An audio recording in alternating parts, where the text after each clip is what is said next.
လူတယောက်ကိုတင်ဒီလိုပုံစံမျိုးနဲ့ချစ်ဘူးသလားသူငါ့ကိုဂယူးဆိုင်ရင်ချစ်မယ်မဆိုင်ရင်မချစ်ဘူးဆိုတဲ့အခြေအနေမျိုးနဲ့ဒါမှမဟုတ်သူရုပ်ချောနေရင်ချစ်မယ်ရုပ်ဆိုးသွားရင်မချစ်နိုင်တော့ဘူးသူနဲ့ငါညံရီ brain level ချင်းသူမှသူနဲ့ငါအဆင့်တန်းချင်းသူမှဆိုတဲ့စီကန်းချက်တွေနဲ့ချစ်ထဲဘူးသလားတကယ်တော့ဒီလိုအခြေအနေမျိုးနဲ့ချစ်ချင်းမိသားဟာတင့်ကိုပျော်ရွှင်မှုအပြည့်အဝဘယ်တော့မှမပေးနိုင်ပါဘူးမင်းဒီလိုဖယ်မှငါချစ်မယ်ဆိုတဲ့စီကန်းချက်တွေကြားမှာတင့်ပယ်မန်းနေပြီလားတင်ရှာနေတဲ့အချက်ကအဖေအယူတစ်ခုလိုဖြစ်နေသလားတကယ်တော့ကဘာပေါ်မှာဘာနဲ့မှနှိုင်းရှင်လို့မရတဲ့ဘာအဖေအယူမှမပါတဲ့တူနိုင်မဲ့ချစ်ချင်းမိသား unconditional love ဆိုတာရှိပါတယ်ဒီနေ့ရွယ် creation ကလီပြီးတော့တင်းဘွားရဲ့နာကျင်မှုတွေကိုကုစားပေးနိုင်မဲ့ဒီမြင့်မြတ်တဲ့ချစ်ချင်းမိသားတရား unconditional love အကြောင်းကိုပြောပြပေးသွားမှာပါဒီချစ်ချင်းမိသားဟာတင်းရဲ့ဘဝကိုဘယ်လိုပြောင်းလဲပေးနိုင်မလဲဆိုတာတင်းမယုံနိုင်အောင်ဖြစ်သွားပါလိမ့်မယ်တူနိုင်မဲ့ချစ်ချင်း unconditional love ဆိုတာအခြေအနေတွေအပေါ်မှာမမူတည်ပါဘူးသူကမင်းငါကိုဂယူးဆိုင်မှာချစ်မယ်မင်းငါကြိုက်တဲ့ပုံစံနဲ့နေနိုင်မှမင်းကိုချစ်နိုင်မယ်ဆိုတဲ့မျှော်လင့်ချက်မျိုးမဟုတ်ပဲမင်းဘလို့ပဲဖြစ်နေပါစေမင်းမှာဘာအားနည်းချက်တွေပဲရှိနေပါစေငါရဲ့မေတ္တာကမင်းကအမြဲရှိနေမယ်ဆိုတဲ့ဂတိကဝတ်မျိုးပါဒါဟာအရိယာသူတော်စံတွေကတတော်ဝါအားလုံးအပေါ်ကိုထားတတ်တဲ့မေတ္တာမျိုးနဲ့ဆင်တူပေမဲ့အရိယာသူတော်စံတွေရဲ့မေတ္တာကပိုပြီးနှက်ရှင်းစစ်မှန်ပါတယ်အရာအလုံးကိုအရှိအကျဉ်းလက်ခံနိုင်စွမ်းရှိတဲ့မေတ္တာပါပြီးတော့ဒီမေတ္တာဟာအရာအလုံးကိုထုတ်ပိုးထားတဲ့ပကတ်တစ်ခုနဲ့တူပါတယ်တစ်ဖက်လူဘာပဲဖြစ်နေပါစေဒီပကတ်ထဲမှာလုံခြုံမှုအပြည့်အဝခံစားရမှာပါဒီချစ်ချင်းမျိုးမှာမျှော်လင့်ချက်မပါလို့စိတ်ပြည့်စရာမရှိဘူးအပြည့်ဆိုတာမရှိလို့ခွင့်လွှတ်ခြင်းကအလိုလိုပါလာတယ်ပေးကမ်းခြင်းကိုပဲပျော်ရွှင်ပြီးယာယူခြင်းကိုမတောင်းတတော့ဘူးဒါဟာကိုယ့်ကိုယ်အရင်ဆုံးချစ်တတ်ခြင်းကစတာပါကိုယ့်ကိုယ်တူနိုင်မဲ့ချစ်တတ်မှာတခြားသူကိုလည်းဒီလိုပဲချစ်တတ်မှာပါ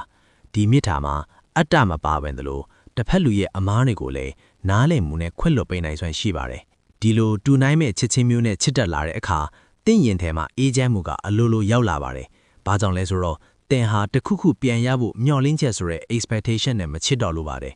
မျှော်လင့်ချက်မရှိတဲ့အခါစိတ်ပြည့်စရာမရှိတော့ဘူးနာကျင်စရာတွေလည်းမရှိတော့ဘူးပေးဆက်ရခြင်းရဲ့အရာတာကိုပဲတင်ခံစားတတ်လာပါလိမ့်မယ်တစ်ဖက်လူကိုပြုပြင်ပြောင်းလဲဖို့မကြိုးစားတော့ပဲသူဖြစ်တည်နေတဲ့အရှိကိုအရှိအတိုင်းလက်ခံနိုင်လာတာဟာစစ်မှန်တဲ့လွတ်လပ်ခြင်းနဲ့တူနိုင်မဲ့မေတ္တာ unconditional love ပါပဲတူနိုင်မဲ့ချစ်ချင်းမေတ္တာဟာဆက်ဆံရေးတိုင်းကိုခိုင်မာစေပါတယ်ချစ်သူရေးစားဘဝမှာအချစ်ဆုံးသူရဲ့အားနည်းချက်ကိုမြင်ရင်တောင်သူ့ကိုဒီတိုင်းပဲချစ်တယ်လို့လက်ခံနိုင်တဲ့အခါပြဿနာတွေဟာသေးငယ်သွားပါတယ်တစ်ဖက်လူကကိုယ့်ကိုထားခဲ့မှကိုစိုးရိမ်စိတ်လည်းညော့နေသွားပါတယ်မိသားစုဆက်ဆံရေးမှာမိဘနဲ့သားသမီးမောင်နှမတွေကြားမှာထစ်ပေါ်လာတဲ့အထင်အမြင်လွဲမှားမှုတွေကိုခွင့်လွှတ်နိုင်စွမ်းပိုကောင်းလာပါတယ်မိသားစုကိုအကအကွက်ပေးလို့စိတ်ကပိုမိုပြင်းထန်လာပြီးတကယ်ကို home is heaven ဆိုတာမျိုးဖြစ်သွားပါတယ်တငယ်ချင်းဆက်ဆံရေးမှာတငယ်ချင်းတွေရဲ့အပြစ်အနာစာတွေကိုမကြည့်ပဲသူတို့ရဲ့ကောင်းတဲ့စိတ်ဓာတ်ကိုပဲမြင်လာပြီးပိုမိုခိုင်မာတဲ့ခင်မင်မှုကိုတည်ဆောက်နိုင်မှာပါတကယ်တော့ဒီမေတ္တာဟာအကအကွယ်တစ်ခုပါပဲဒီလိုမြင့်မြတ်တဲ့မေတ္တာတရားကိုဘလို့ကျင့်သုံးရမလဲလွဲကူတဲ့နည်းလမ်း၃ခုကိုမှတ်ထားပါနံပါတ်1ကိုတူနိုင်မဲ့ချက်ပါကိုယ့်ရဲ့အားနည်းချက်တွေကိုအပြစ်မတင်ပဲနားလည်ပေးပါနံပါတ်2တခြားသူရဲ့နေရာကနေဝန်ခံစားကြည့်ပါသူ့အပေါ်မေတ္တာမထားခင်သူ့ရဲ့အခြေအနေတွေကိုကိုချင်းစားကြည့်ပါ